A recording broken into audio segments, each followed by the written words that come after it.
الحمد لله الذي هدانا سواء الطريق وجعل لنا التوفيق خير رفيق، والصلاة والسلام على من أرسله هدى هو بالاهتداء حقيق ونورا به الاقتداء يليق، وعلى آله وأصحابه الذين صعدوا في مناهج الصدق بالتصديق وصعدوا في معرج الحق بالتحقيق. أما بعد، فأعوذ بالله من الشيطان الرجيم. بسم الله الرحمن الرحيم. واجعل لي وزيرا من أهلي رب اشرح لي صدري ويسر لي أمري واحلل عقدة من لساني يفقهوا قولي. اللهم ارحمنا بالقرآن العظیم. باب العلم انواریہ ایجوکیشنل سوسائٹی و جامعہ انواریہ حیدرآباد انڈیا کے زیر اہتمام تفسیر نصفی کا درس بفضل تعالیٰ قسطوار جاری ہے. آج کا درس سورہ طٰہٰ کی آیت نمبر 29 وَاجْعَلْ لِي وَزِيرًا مِّنْ أَهْلِي سے شروع ہوتا ہے.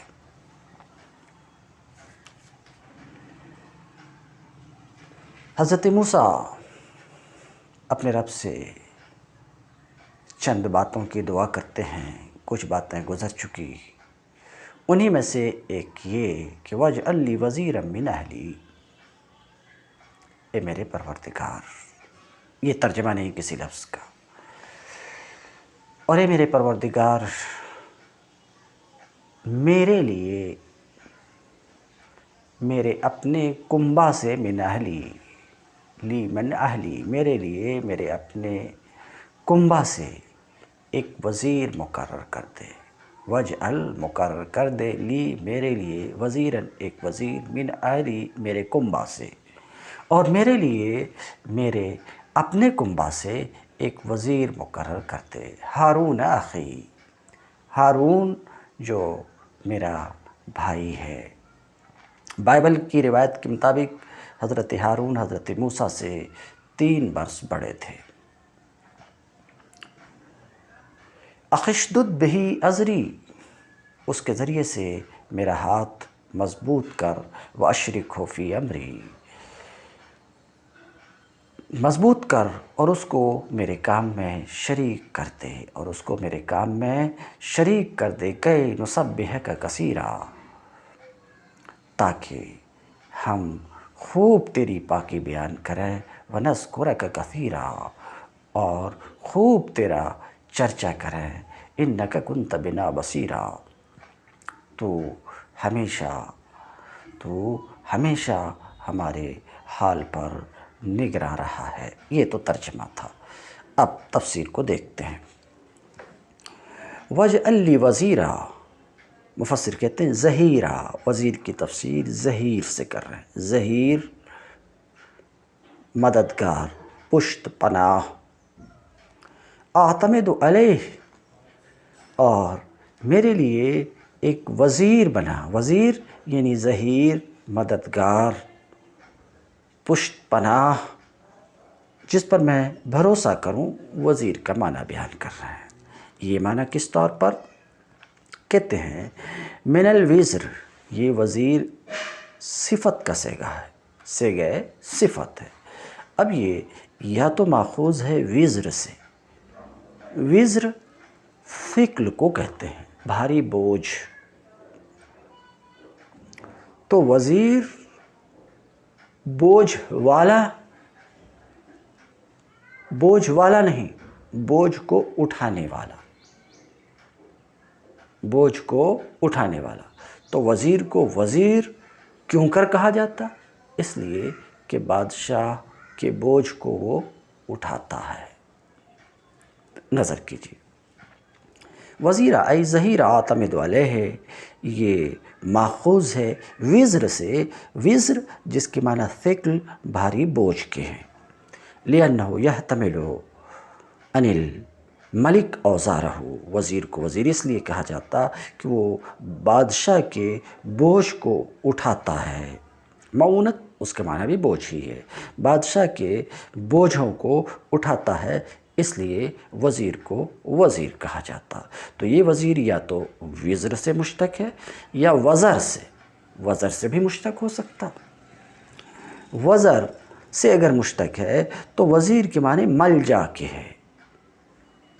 یعنی وَاجْعَلْ لِي وَزِيرًا، میرے لیے ایک ملجا بنا، جائے پناہ بنا۔ اگر یہ ماخوذ ہے کس سے؟ وزر سے۔ کہتے ہیں یا تو یہ ماخوذ ہے، بنا ہے کس سے؟ وزر سے، جس کے معنی ملجا کے ہے۔ تو وزیر اگر وزر بمعنی ملجا سے ماخوذ ہو تو پھر وزیر کو وزیر کیوں کہا جاتا؟ اس لیے کہ بادشاہ اس کی رائے کو تھامتا ہے اور اپنے معاملات میں اس کی طرف پناہ لیتا ہے، اس کی پناہ تلاش کرتا ہے، اس وجہ سے وزیر کو وزیر کہا جاتا ہے۔ یا یہ کہ وزیر مطلقاً مددگار کے معنی میں ہے، خواہ چھوٹے معاملے میں مدد کرنے والا ہو یا بڑے معاملے میں۔ اس سے آپ سمجھ گئے ہوں گے وزیر بمعنی ظہیر بڑے معاملے میں مدد کرنے والا، اور معین مطلقاً مددگار، خواہ چھوٹا معاملے میں مدد کرنے والا یا بڑے معاملہ میں۔ اس سے آپ سمجھ گئے ہوں گے کہ معین عام ہے اور ظہیر یہ خاص ہے۔ یا وزیر یہاں پر مطلقاً معین مددگار کے معنی میں ہے، تو کہنا چاہ رہے ہیں میرے لیے ایک مددگار بنا۔ یہ کیسے؟ تو کہتے ہیں یہ موازرہ سے۔ کس سے ماخوذ ہے؟ بقول ان کے موازرہ سے۔ اور موازرہ، وازرہ یوازرو، موازرہ باب مفعلت، یہ معاونت کے معنی میں ہے۔ ختم ہوئی بات۔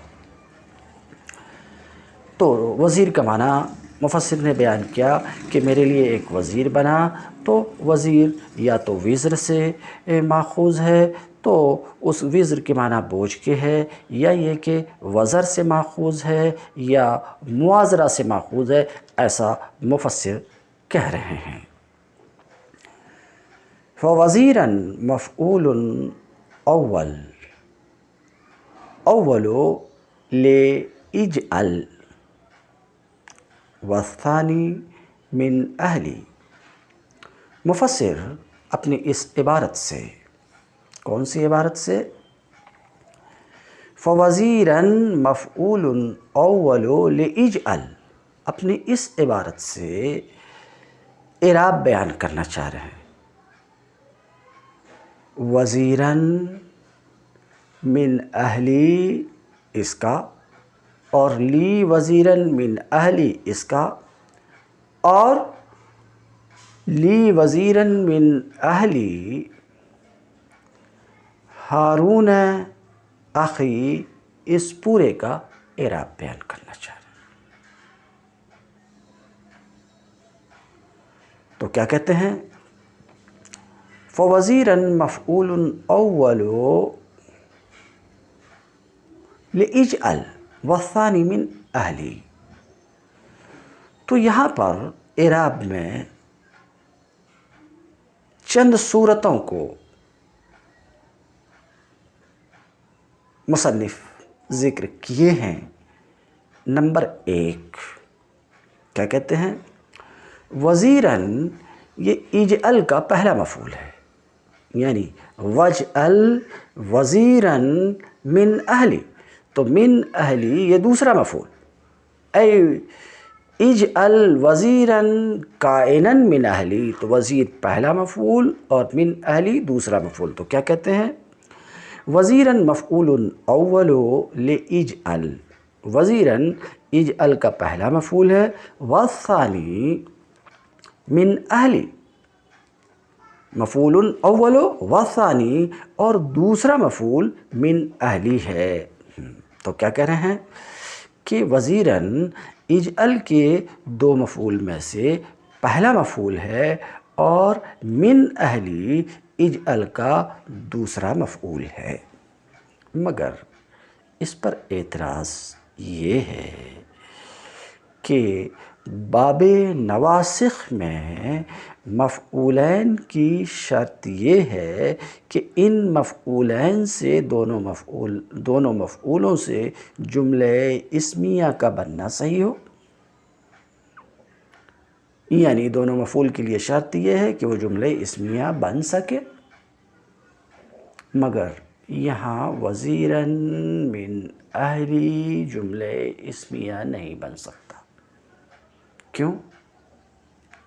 کیونکہ پہلا مفعول جو وزیراً ہے یہ مبتدا اور دوسرا مفعول من اہلی یہ خبر، اور وزیراً جو پہلا مفعول ہے یہ مبتدا نہیں بن سکتا.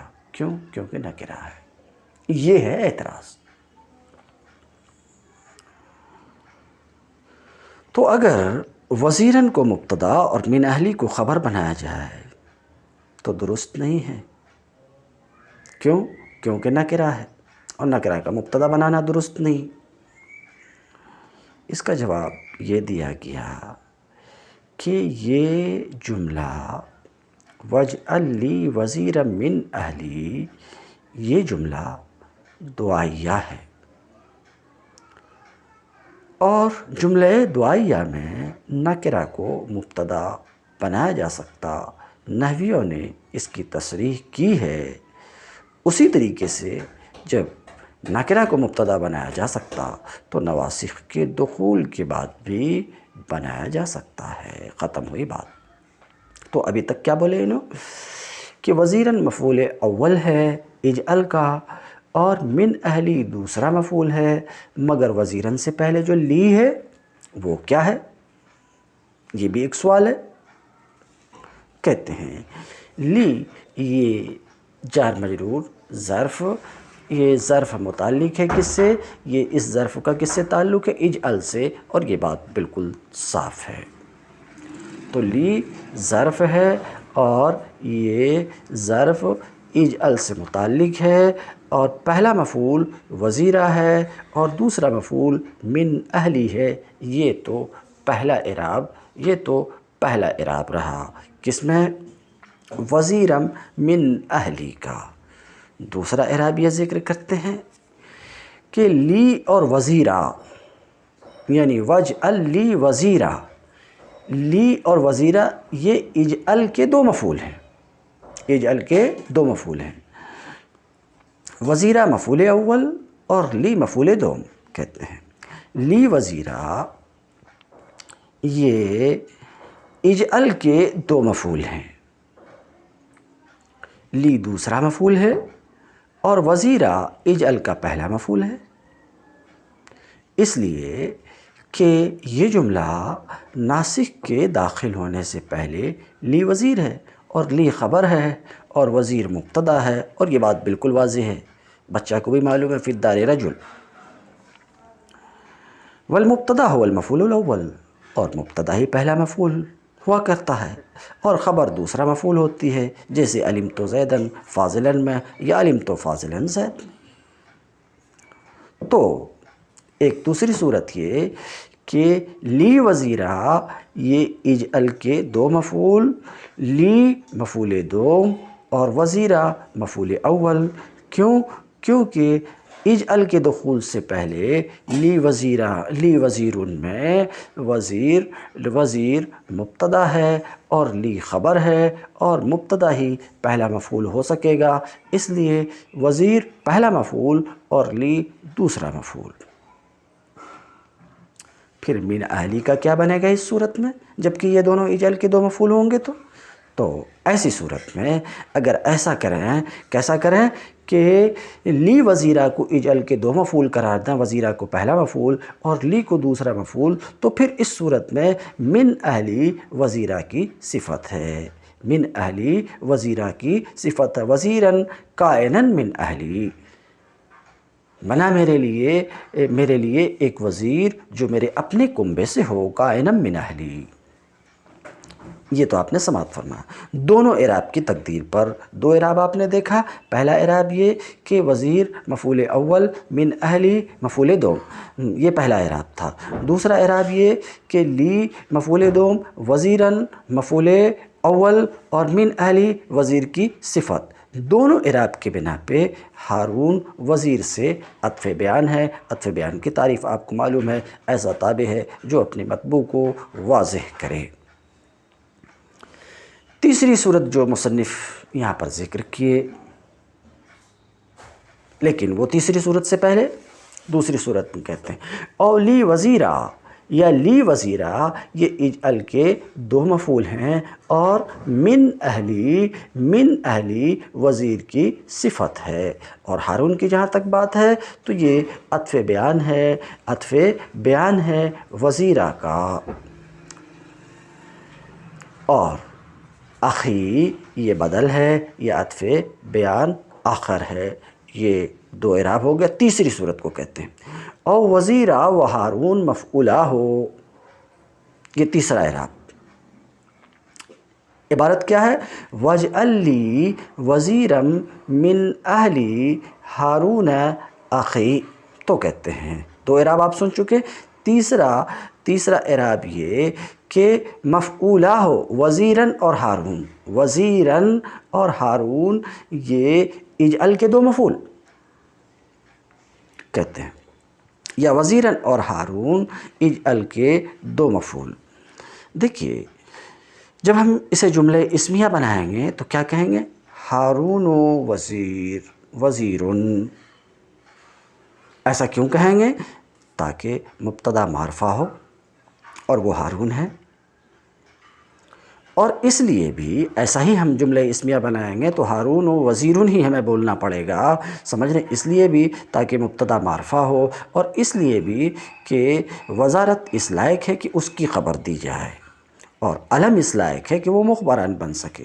تو مبتدا ہارون ہے، اور ظاہر سی بات ہے جب مبتدا ہارون ہے تو وہ مفعول اول، اور خبر وزیر ہے۔ خبر کون ہے؟ وزیر ہے، اور خبر جب وزیر خبر ہے تو ظاہر سی بات ہے یہ مفعول دوم ہوگی، جیسا کہ ابھی اس سے پہلے میں ذکر کر چکا ہوں۔ تو کہتے ہیں یا تیسرا اعراب وزیراً اور ہارون اجعل کے دو مفعول ہوں، اجعل کے دو مفعول ہوں۔ اب دو مفعول ہوں تو پہلا مفعول کون ہے؟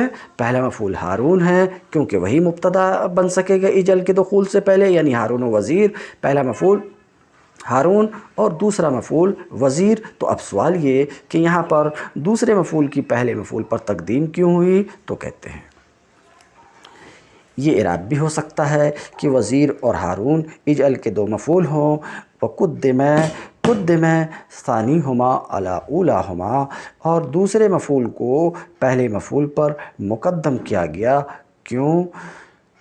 عنایہ بامر النبوہ، بامر الوزارہ، امر وزارت کے اہتمام کے لیے، امر وزارت کے اہتمام کے لیے۔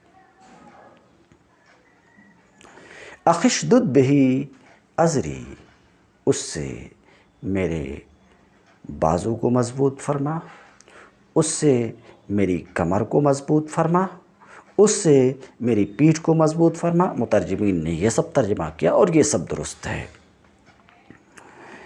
کہ اس سے یعنی ہارون کو میرا وزیر بنا کر میرے بازو کو مضبوط فرما، میرے ہاتھ کو مضبوط فرما، یا میری کمر کو مضبوط فرما۔